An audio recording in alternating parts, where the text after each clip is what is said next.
Indonesia nan sahaja, berderet daerah dan kota yang tak lama lagi serentak memilih sang punggawa untuk memimpinnya. Bijaklah dalam menitipkan amanah agar hati terasa nyaman, aman dan berkah.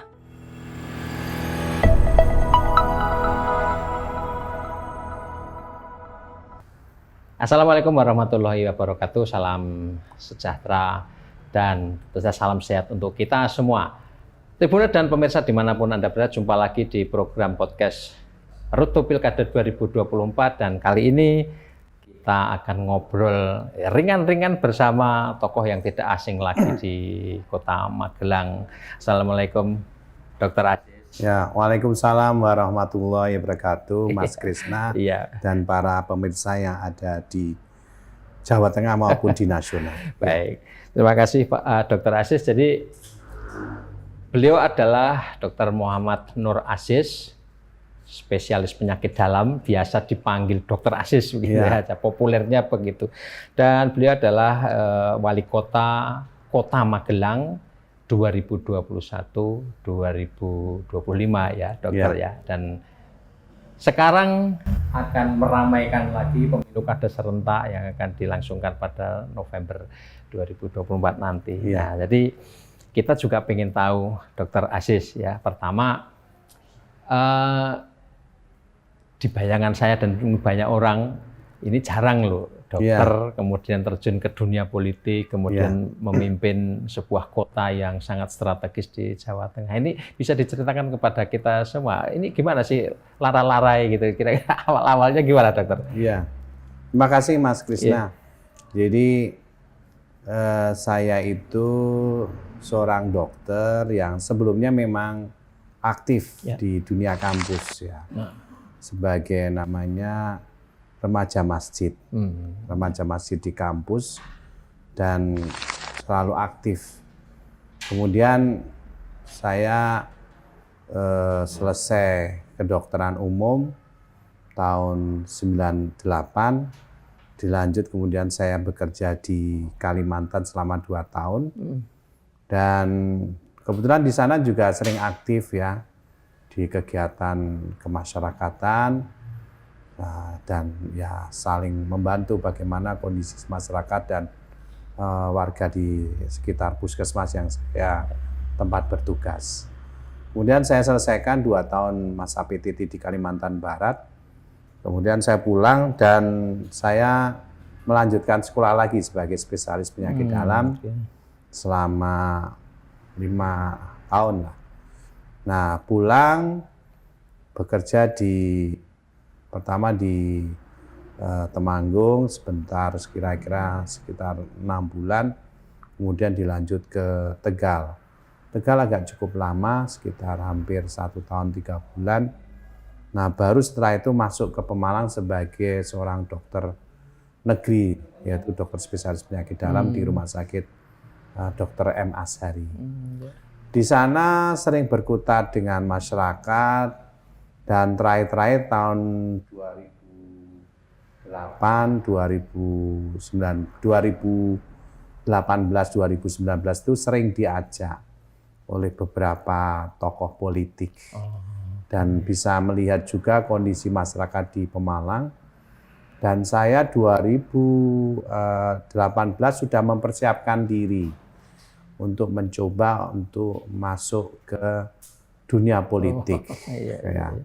Karena apa? Saya melihat bahwa saat itu di kota saya, yaitu di kota Kabupaten Pemalang itu membutuhkan sebuah terobosan supaya kondisi masyarakatnya bisa menggeliat. Nah, ya qadarullah, kita persiapan setahun sudah mantap. Ternyata di tengah jalan ada perubahan. Saya dipanggil oleh teman-teman yang dulu pernah bareng aktif di SMA. Kok malah nyalon di Pemalang yang bukan kotanya kelahiran sendiri. Gimana kalau pulang ke Magelang? Oke lah, coba. Kalau memang ada partai yang berminat, saya juga memberikan semacam gambaran apa yang akan saya kerjakan kemudian hari. Dan itu juga menjadi tantangan karena apa? Bagaimana mengaplikasikan ilmu, baik ilmu istilahnya kedokteran maupun ilmu sosial. Nah, kalau saya berpikir saat itu, kalau dokter kan paling hanya bisa membantu, ya mungkin paling banter 100, 200 orang. Tapi kalau sebagai kepala daerah, kita bisa memberikan program atau bisa membantu masyarakat itu lebih dari 100.000. Nah, kalau kebetulan Magelang itu jumlah penduduk saat itu 128.000. Nah, itulah awal mula saya ikut perhelatan Pilkada tahun 2020. Gitu Mas Krisna. Iya, baik. Jadi kira-kira ini karena ada kesamaan juga ya, dokter melayani masyarakat, menjadi pemimpin politik juga sama begitu. Iya, betul. Nah, 2021 akhirnya dilantik. Iya. Kemudian situasi waktu itu masih cukup dramatis ya, ada pandemi COVID begitu. Nah, begitu masuk itu apa sih tantangan terbesarnya waktu itu Pak di Kota Magelang ya? Kota Magelang ini kan kota kecil, namun lokasi ataupun letak geografisnya cukup strategis. Betul.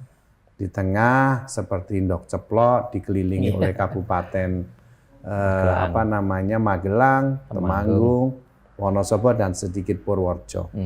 Dan di sana akan kelihatan kalau misalnya ada betul-betul pandemi corona yang luar biasa, misalnya angka kematian ya. Satu penduduk yang meninggal itu lebih heboh daripada di tempat lain karena Kota Magelang jumlahnya sedikit. Ya alhamdulillah dalam 2 tahun perjalanan memimpin di Kota Magelang tahun 2021 hingga 2023, alhamdulillah kita bisa istilahnya menekan angka kematian yang ada di Kota Magelang dari pandemi COVID-19. Nah, disitulah yaitu sebuah karunia bahwa dengan kerjasama bersama antara pemerintah kota maupun stakeholder yang ada di Kota Magelang, kita akhirnya mampu menahan atau menanggulangi bahaya pandemi COVID. Itu yang saya rasakan. Untuk sahabat kota, ingatkah kala badai COVID dan pandemi mencapai puncaknya, sang pemimpin kota, dia memeranginya demi warga tercinta. Hingga tingkat fatalitas bisa ditekan, dan roda kehidupan pun tetap berjalan. Fasilitas jemput sakit antar sehat nyata dirasakan. Waktu itu di awal kepemimpinan bersama Pak Mansur ya, ini fokusnya kemana sih? Karena selain COVID ya, karena COVID itu kan hampir semua daerah, mungkin sampai tingkat nasional dan bahkan dunia Pak. Tapi mungkin di sisi lain kan ada tantangan-tantangan atau program-program yang menjadi fokus di awal jabatan gitu kira-kira. Kota Magelang itu adalah kota yang ya disebut istilahnya tidak maju ya tidak, karena pendidikan kita sudah mempunyai standar minimal yang cukup baik standar pelayanan minimal yang cukup baik, dan disitulah menjadi tantangan karena keberdayaan masyarakat kurang. Sehingga fokus pada saya saat mau menjabat, saya sampaikan program yang berbeda dengan istilahnya pemimpin-pemimpin sebelumnya, yaitu program pemberdayaan masyarakat. Karena apa? Dari beberapa waktu seperti istilahnya kepemimpinan sebelumnya, ada yang fokus di infrastruktur, misalnya taman, bangunan, kemudian yang lain hampir rata-rata adalah penataan infrastruktur yang ada di Kota Magelang. Nah, saya melihat titik tangkapnya bukan di infrastruktur. Infrastruktur sudah cukup lah, karena wali kota sebelumnya sudah luar biasa.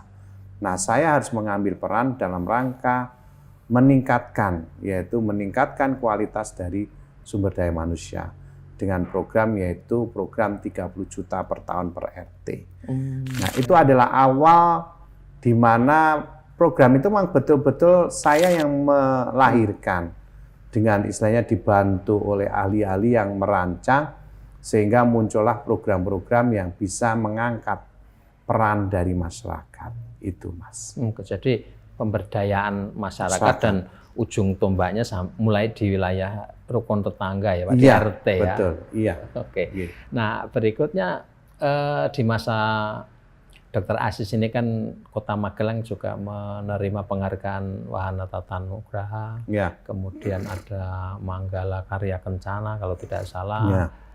Ini apa sih yang kemudian dilakukan sehingga itu kemudian diapresiasi oleh pemerintah pusat tentu saja? Kota Magelang itu sudah menjadi kota ataupun pemerintahan kotanya memang sudah syarat dengan prestasi. Iya, iya. Saya selaku wali kota hanya mempertahankan dan mendorong. Nah, dari situlah akan bertambah prestasi-prestasi yang sebelumnya sudah ada kita pertahankan dan yang belum ada kita tingkatkan. Seperti kita meningkatkan sakib ya, sakib dari sakib yang penilaian B kita sekarang sudah naik jadi penilaian BB. Reformasi birokrasi juga seperti itu. Awalnya adalah B, sekarang sudah menjadi A. Itu adalah kerja keras kami secara bersama-sama, secara kolektif. Baik dari pemimpinnya itu kepala daerah seperti wali kota dan wakil wali kota, sedangkan birokrasinya adalah para organisasi perangkat daerah. Dengan kita secara bersama-sama, makanya mempunyai hasil beberapa prestasi yang dimana sesungguhnya itu memang sudah menjadi budaya di Kota Magelang. Ya. Oke, jadi sederet prestasi sebelumnya sudah dicapai ada oleh Kota Magelang dan kemudian dipertahankan dan ditingkatkan. Tentu saja ada tantangan-tantangan ya, barangkali di perjalanannya kan tidak selalu mulus-mulus saja, Dr. Aziz ya. Gimana sih, apa sih masalah, tantangan dan sebagainya? Tantangan yang terberat adalah merubah mindset dari para birokrat. Ya.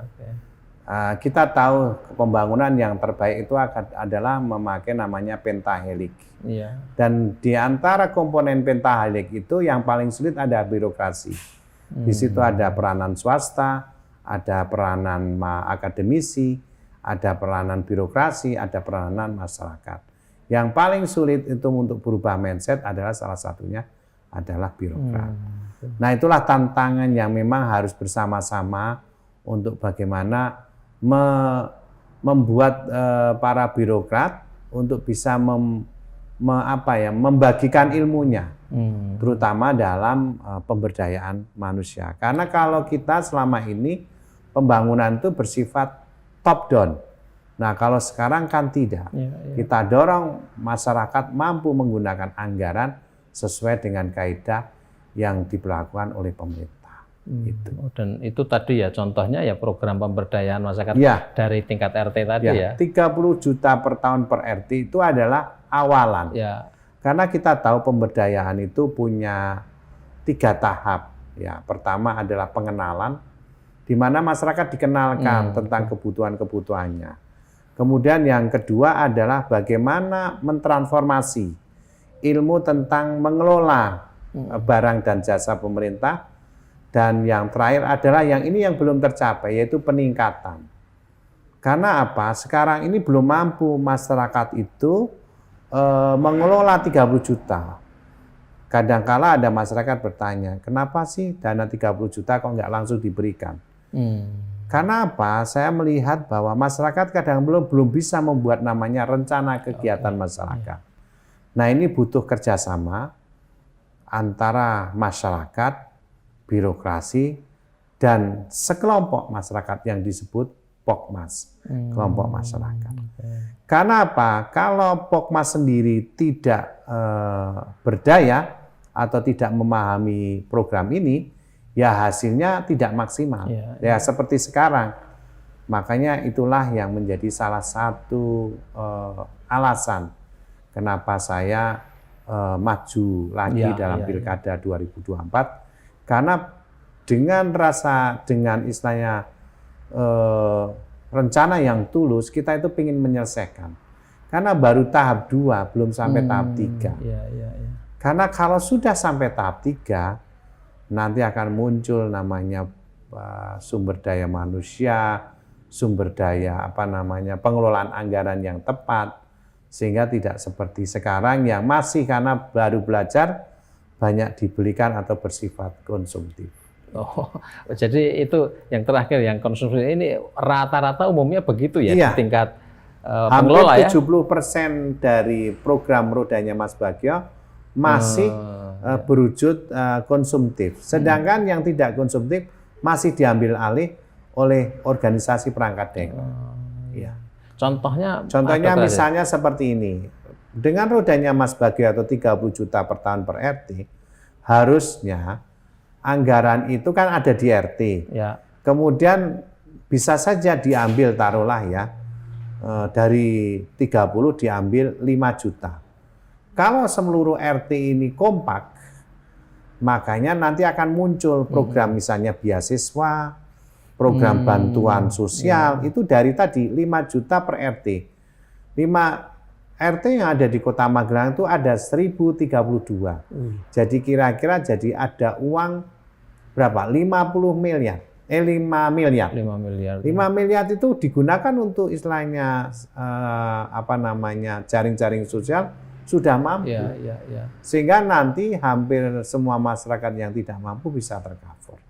Tapi karena belum semuanya, makanya banyak yang habis untuk pembelian seperti sound system, pembelian seperti trata. Ya, tapi masyarakat merasakan sekali yang dulu tidak mungkin, sekarang jadi mungkin. Ya. Jadi sebetulnya sih program ini sudah langsung bisa dirasakan masyarakat, cuma mungkin secara level gitu ya, kualitasnya yang diharapkan Dr. Aziz itu belum tercapai. Gitu. Iya, betul Mas Krisna. Karena apa? Ya tadi perencanaan jadi belum, jadi belum menunjukkan sebuah kualitas untuk pemberdayaan. Baru kualitas dalam membeli sesuatu barang. Yang terbaik, makanya kita yang ke depan kita beri namanya rodanya Mas Bagio, program pemberdayaan masyarakat yang maju sehat bahagia itu 50 juta plus. Diharapkan nanti dana-dana itu setiap RT mampu meluluskan 1 orang sarjana yang per tahun. Yang kedua adalah bagaimana anggaran itu bisa membangun rumah-rumah tidak layak huni yang di tiap RT misalnya ada. Kalaupun nggak ada, dia dilakukan ataupun diberikan untuk program yang lain, bukan hanya RTLH, tapi bisa untuk meningkatkan skill, scale up UMKM, itu dari sana.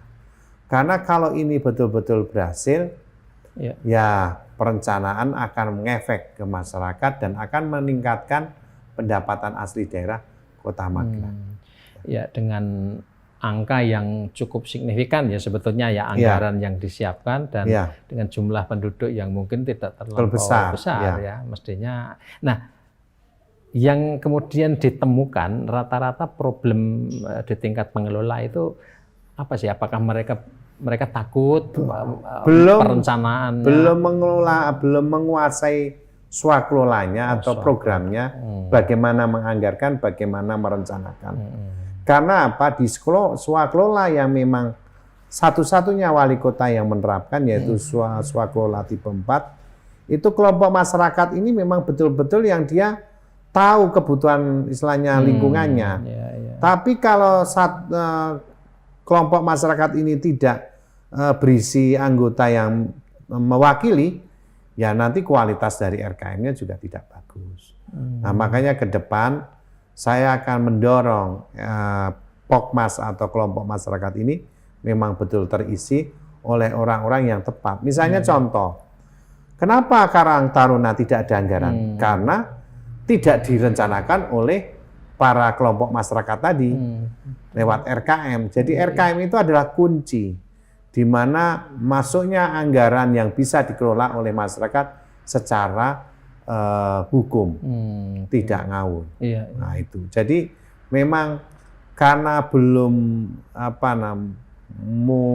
memahami, Ya akhirnya tadi, ya sudah jalan, tapi jalannya belum begitu maksimal. Ya. Biasanya masyarakat juga karena ini anggaran negara ya, jadi kadang-kadang mereka takut juga. Betul. Ya. Baik, Dokter Aziz, ini tentu saja perjalanan 4 tahun terakhir ya. Ini kan dinamikanya lumayan, selain tadi pandemi COVID-19, tentu berikutnya ada tantangan-tantangan yang lain. Dan selama 4 tahun terakhir ini bagaimana kemudian secara entah personal maupun secara organisasi Dokter Aziz dan Pak Mansur mempertahankan hubungan baik dengan masyarakat Kota Magelang yang beragam tentu saja. Ya. Kunci kami berdua ini memang istilahnya sudah sehati, sehingga keluarnya pun sama. Dan kalau istilahnya kepala daerahnya itu betul-betul sehati, itu biasanya birokrat maupun warganya juga tidak akan gelisah. Nah, bagaimana mempertahankan tentang pluralismenya itu? Kita pendekatan, istilahnya pendekatan kepada pihak-pihak yang memang memegang amanah di kelompoknya. Misalnya kelompok agama, kita punya program Magelang Agamis, di mana program itu memang tidak hanya untuk satu agama, tapi mendorong seluruh agama sehingga akan muncul budaya toleransi yang memang bisa dibanggakan. Kebetulan Kota Magelang menjadi kota toleransi nomor 6 di Indonesia. Ya. Jadi memang tadi saya ingat yang istilah wilayahnya seperti ndok ceplok, dikelilingi oleh wilayah-wilayah lain, mungil, tetapi Magelang ini punya denyut yang kuat ya, karena ada keberadaan sejumlah institusi militer ya, dokter ya. Nah, kemudian tadi selain pekerjaan rumahnya adalah melanjutkan program pemberdayaan masyarakat, apa kira-kira nanti ke depan yang kira-kira ini ingin saya capai di berikutnya? Ya, kalau melihat Kota Magelang ini kan kota yang sangat miskin sumber daya alam. Kita ini hanya bisa meningkatkan dari sisi sumber daya manusia. Yang kedua, walaupun miskin sumber daya alam, masih punya kita itu wisata. Terutama wisata kesehatan maupun wisata konvensional. Wisata kesehatan karena kita memang mempunyai unit-unit usaha kesehatan yang mumpuni, termasuk RSU Tidar Magelang, yang dimana mereka manajemennya sudah diakui secara nasional. Jadi itulah cara bagaimana membuat Magelang tidak menjadi sepi, tapi bisa berkembang dan bisa berkelanjutan. Itu saja. Oke, baik. Dokter Aziz, saya kira ini mungkin sebagai closing statement, saya minta Dokter Aziz untuk menyampaikan kepada masyarakat apa aja pesan-pesannya 4 tahun terakhir dan apa yang akan kita capai di periode berikutnya. Silakan. Mari warga Magelang, kita bersama-sama untuk menuntaskan program pemberdayaan ini sampai kita memperoleh hasil yang kita inginkan secara bersama-sama. Semua program itu ada plus dan negatifnya, dan itu tentunya membutuhkan sebuah kesabaran. Dan saya juga berpesan, program ini adalah program yang di mana awal saya menjabat untuk menjadi seorang wali kota, bahwa warga harus berdaya, tidak hanya kotanya saja yang berkembang, tapi warganya juga harus ikut berkembang. Terima kasih. Billahi taufiq wal hidayah. Assalamualaikum warahmatullahi wabarakatuh. Baik. Dokter Aziz, terima kasih untuk obrolannya yang singkat, tapi saya kira ini bisa mewakili betul-betul apa yang sudah dikerjakan dan apa yang akan dikerjakan Dokter Aziz dan Pak Mansur. Gitu. Tribuner dan pemirsa dimanapun Anda berada, demikian bincang-bincang kita dalam program podcast Rodo Pilkada 2024 bersama Dr. Muhammad Nur Aziz, spesialis penyakit dalam, Wali Kota Magelang. Kita jumpa di podcast berikutnya. Wassalamualaikum warahmatullahi wabarakatuh.